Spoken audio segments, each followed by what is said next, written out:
Sorry about that. Got paused inadvertently there, or got stopped inadvertently there. So let me start from where I left off. I went back and saw Saunders' video again, and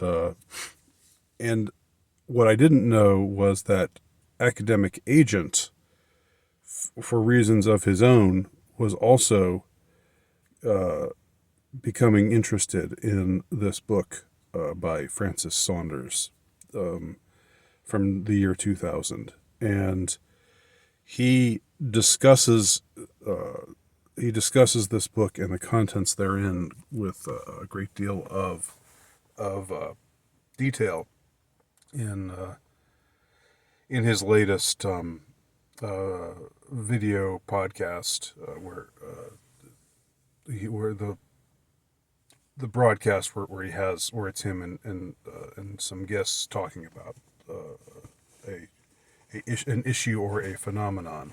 So it just so happened again that I went back and saw looked into this stuff at the same time that Academic Agent was going back and looking into the stuff. Academic Agent, of course, has much broader of a fan base than much bigger a fan base, I should say, than I do. He seems to be a prominent figure on the DR, as it were, where I'm fairly marginal these days. But it was interesting just to see these things come together in this way. And I saw also that Keith Woods, who I don't think I've ever talked about before, and who I don't really have much to say about, except I was told that he was fairly pro lockdown, so I was not friendly. I did not tend to be friendly disposed to him for that.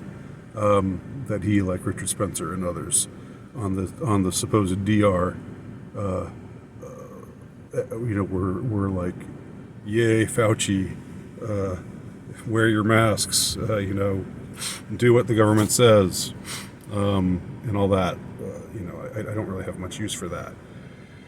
But putting all that aside, I saw that he had also, when I typed in Saunders CIA, his video about the Congress for Cultural Freedom, or the Cultural Cold War, was like the second one down.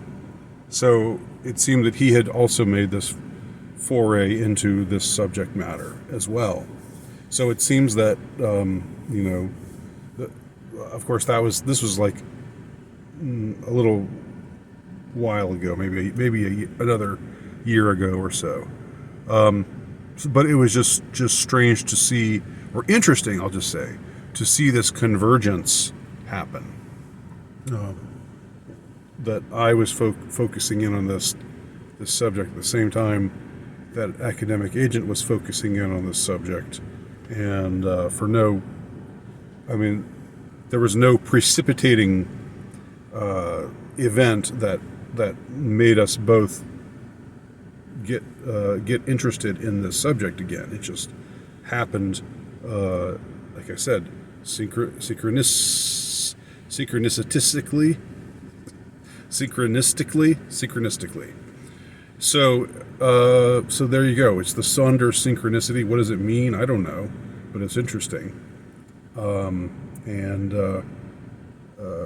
I'm probably going to talk a bit more about her and the author Francis Saunders and her findings in this apparently groundbreaking book from over 2 decades ago that's now being rediscovered from people that maybe wouldn't necessarily have discovered it or have been too much interested in it at the time of its inception. Because at the time of its inception, even though Saunders makes it very clear that she knows that the Soviet Union was a totalitarian state, and that the state of things in the West, the freedom in the West was and the general culture in the West was better than it was in the Soviet Union and in the East. as far as freedom to write what you wanted to write, or paint what you wanted to paint, or say what you wanted to say.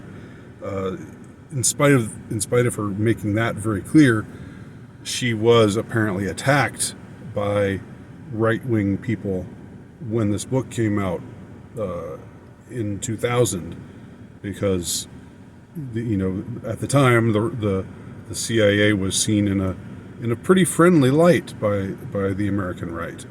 Not so much the case anymore, and maybe should never really have been the case.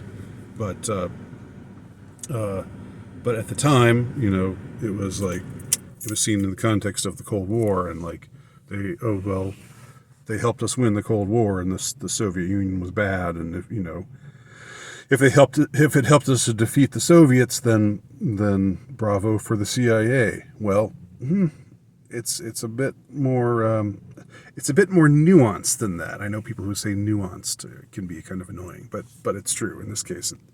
The truth is not quite so simple, not quite so black and white. Anyhow, I'll leave the video below, and you can check it out for the Francis Saunders speech that started this whole thing from the year 2000. Thanks for watching.